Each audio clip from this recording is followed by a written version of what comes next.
Hey, what's going on, guys? Um, it's been about 2 weeks since I kicked off this channel. Um, here opinions are like, well, everybody knows. Um, I had said before in my intro video that I was going to talk about music, more specifically hip hop, um, which is what I'm involved in mostly.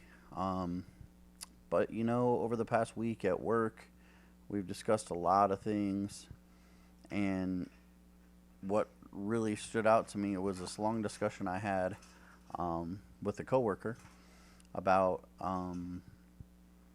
politics, of all things. So let's do this episode 2. Um, let's call it episode 2, the Second Amendment. All right, so what started off this debate at work was this guy who's a veteran. He's a veteran of the Air Force. I'm a veteran of the United States Navy. And there's, of course, multiple veterans that work with us because we're a big company, government contractor. Um, but it started with him making an offhanded statement about school shootings and how mass shootings wouldn't happen if there were stricter gun laws.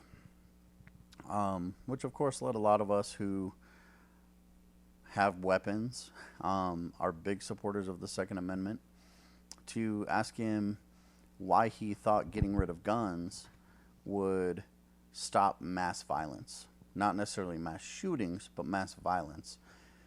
We also pointed out the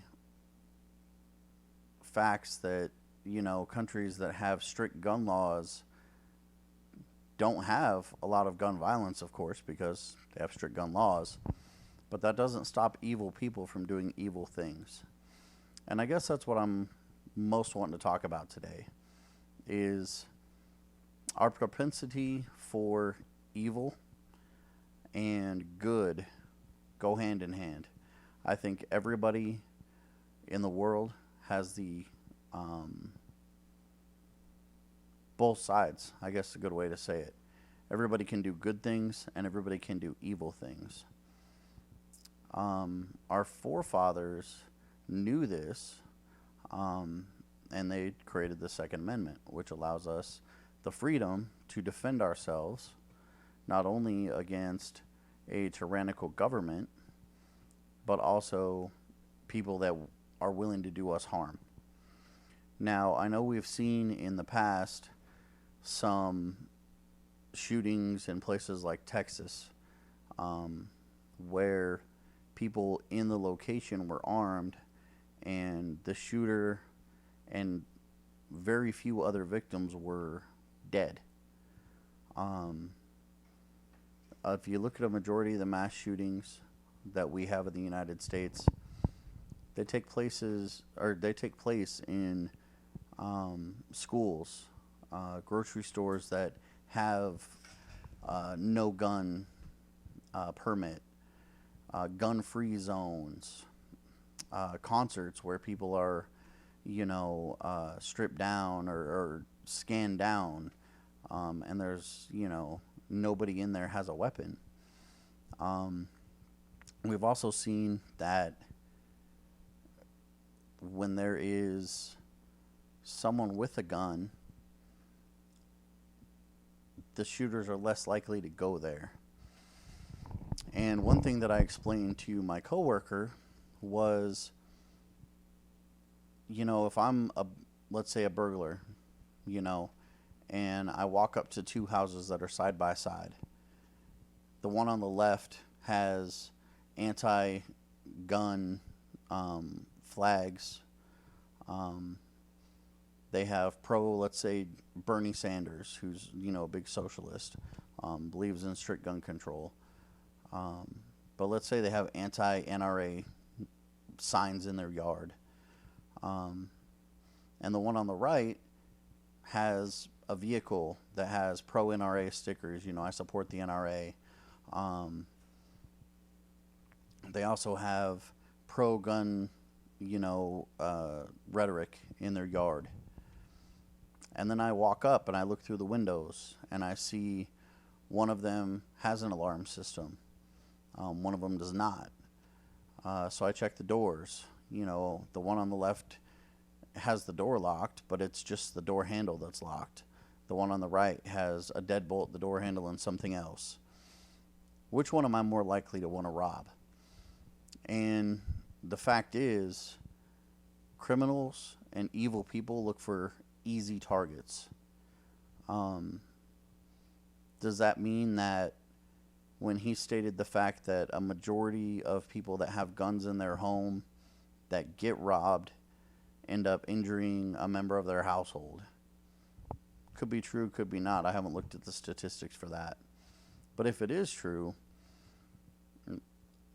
I'm just guessing, but my guess would be because the people in the house weren't trained properly on how to use it, or you know, they were unaware of proper procedures in using weapons. Now, I'm not saying those people can't have weapons, and I actually came to the conclusion in our discussion that stricter gun laws might not be the answer, but how about you know, gun licensing? You know, we have to register our weapons when we get them. Bad guys don't register weapons. We have to you know, get a concealed weapon permit if we want to conceal weapons and carry them here. Bad guys don't. You know, my guns all have serial numbers. The bad guys don't.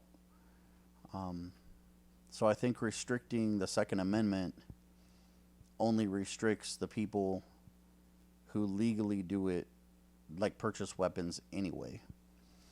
I did give a little bit and say that maybe the background check into mental health should be a little bit more stringent, because they don't look for things like clinical depression. They don't look for things like that, like lifelong depressive thoughts or violent thoughts. Therapy isn't something that's looked at when they do a background check. The only thing that's going to get is hospitalizations, domestic violence, and things like that. So perhaps we need a little bit stricter on that. When it came to owning weapons, the one thing he said was we should have banned assault rifles. My response, what's an assault rifle? He instantly said AR-15. So I asked what made that an assault rifle. His response was because it holds a lot of rounds and it can fire them all really quick. For those who are unaware, every weapon that you can buy legally in the United States, not modified, because once you modify it and make it an automatic weapon, it's illegal, is semi-automatic. Now, semi-automatic means one trigger pull, one firing of a round. Now, I may be able to do 30 rounds in a minute, and somebody else might take 2 minutes to do 30 rounds. But the fact remains, it comes down to the expertise of the shooter at that point. All handguns are semi-automatic unless they're revolvers. And even those, I guess, could be considered semi-automatic. I don't know. All rifles, for the most part, nowadays have cartridges, magazines, and they are semi-automatic unless they're single-shot rifle. Which, I mean, for those of you that were alive in the 60s, you remember that in Texas, we had a few people that shot single-shot rifles, and they took out a lot of people. Once again, I think it comes down to the expertise of the shooter and not so much the gun that they have. I know a lot of you might play video games, and you know if you have an automatic gun, it tends to rise when you shoot it, so it makes it very inaccurate. For somebody who wants to do a lot of damage and wants to kill a lot of people, that is not the weapon of choice. they're going to go with something that's one pull, one shot. So semi-automatic rifles, and not the black scary ones. I'm talking something that may look like a hunting rifle. Exact same weapon, exact same round, exact same mechanisms, exact same speeds. And one looks really scary because it's black and it has a flashlight attached to it and it has, a different look, so it looks mean. But they're the exact same thing. I don't think that restricting normal Americans from having the right to defend themselves is the right way to go. I mean, if somebody goes up and they get arrested for drunk driving because they hit 15 cars, we don't take away the keys from everybody else that's driving because that one guy did something wrong with a tool that we all use.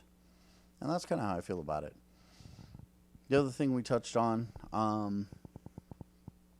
was basic politics. For those who don't know and can't tell from this video, obviously, I'm a centrist. I lean right. I tend to be a lot more conservative than I do liberal. For other topics that we're going to touch on in the future, such as elections, abortion, First Amendment rights, all those things we're going to touch on, but most of them you'll see me lean on the right side. You'll see me be more conservative. And the one thing that I've explained to my kids is there's a huge difference between a Republican or a Democrat and a conservative or a liberal. Most people will say, oh, you're a conservative, you must be a Republican. That's not always true. Other people will say, oh, they're liberal, they must vote Democrat. That's not true. When it comes to voting, you can vote party and pick everybody that has an R or a D next to their name. Or you can vote policy, which is when you go to your conservative or liberal values. For those, one is party affiliation and one is policy affiliation. So you have to sit back and look and say, what do I believe, right? Do I believe that abortion should be 100% legal or not? Do I believe that we should have the right to own any weapon that we can purchase or not? Do I believe that, because someone might be a jerk or not a nice person, but they're good for, let's say, the economy, should they not be president? Should they not be a judge on the Supreme Court? Should they not sit as a congressman? These are all questions that I think a lot of people, especially millennials, and the younger generation that's just now getting into the voting and the things like that, they're all going to look for the rock star. They're all going to look for that person that makes them feel good. When they come out, they have a cause and the flow of everybody else is going there and we can get behind it. That, I think, more than anything, will be the downfall of America, really. When you go to vote, let's say you vote solely on the Second Amendment. If you vote to take away guns and protection from everyday Americans, it's probably not a good thing. If you travel a lot on business and you don't have a gun in your home and your wife doesn't know how to use it, or your husband, I guess, doesn't know how to use it, while you're gone, if somebody breaks in, they're unprotected. Now, whether you're trans, straight, whatever the case may be, you have a partner at home that you love and you care about. Some of you will have kids that you love and you care about. So don't think that because guns are banned, the bad guys aren't going to have guns. Because even if guns are banned, the bad guys will still have guns. The only thing that banning weapons does is prevent good people from being able to defend themselves against bad guys. And I guess that's the bottom line for me. I am a veteran. I'm proud to be a veteran. I was proud to serve this country. I was proud to go over to Afghanistan and serve a term over there, defending our freedoms, helping to spread freedom to other countries. I can tell you from personal experience that while we were in Afghanistan, the United States built a bottled water factory outside of the base. They turned it over to one of the higher ups in the group of Afghanis that lived there, and he started to make bottled water for people, so that way they'd have fresh water. And did he make a lot of money? Absolutely. But the other thing we did was we allowed them to come on every Friday, and they had a bazaar where they could sell all their goods. And all of the servicemen and women could go and buy things to take back home. So as far as like going there and improving the economy, we did that. As far as going there and overthrowing Al-Qaeda and the Taliban and pushing them out, we did that. As far as taking out Osama bin Laden, we did that. There's a lot of things that we as Americans forget. And it's August 28th. In just about 2 weeks, it's going to be September 11th again. Now, I will come back on September 11th. I'm going to tell you the story about where I was and what I was doing. I would love for you guys to comment on that. Tell me your stories. I remember fondly when my parents, growing up, I remember exactly where I was when Kennedy was shot. My grandparents, I remember exactly where I was when Pearl Harbor happened. For my generation, I knew exactly where I was when 9/11 happened. And on that day, we bonded as Americans. Republican, Democrat, liberal, conservative, it didn't matter. We bonded as Americans against an evil that we saw in the world. So, the next 2 weeks, I probably am going to come and drop a few more videos. I'm hoping that we get a little bit of traction. I know I had like 24 views on the first video, 4 subscribers. Not great, not horrible, but if you like my videos, hit the subscribe button, and let me know. Hit the comments, let me know your thoughts, let me know your opinions, and that's exactly what it is, opinions. And everybody's entitled to have an opinion. I'm going to respect everyone's opinion. And let's use this channel for good. Let's use this channel for civil discourse on what we're doing. There's no reason, if we as Americans talk, that we can't once again come together and find common ground. I know there's plenty of people out there that don't think they're ever going to agree with a conservative or a liberal because they're on the other side of the aisle. I know plenty of politicians out there that refuse to go along with any plans because the other side came up with the idea. And I think as Americans, we need to bond and we need to come together and we need to do what we can to be one. We don't all have to be alike, but we have to respect each other. Now, I know a lot of this is just me spouting off, and people probably aren't going to watch but a few minutes of this. But if you do make it to the end, let me know. And if you don't like this channel, you don't like coming on here and hearing me yak for 20 minutes, then tell me that too. I'm looking forward to hearing from you guys. I hope to hear from you guys. And I guess that's it. Next time, why don't we tackle something a little bit more hard to diagnose. We'll tackle a little bit of the abortion issue. And then the week after, or next weekend, football starts. And we will come on here and discuss football. I'll let you guys know my thoughts. And I hope to hear from you. Thanks.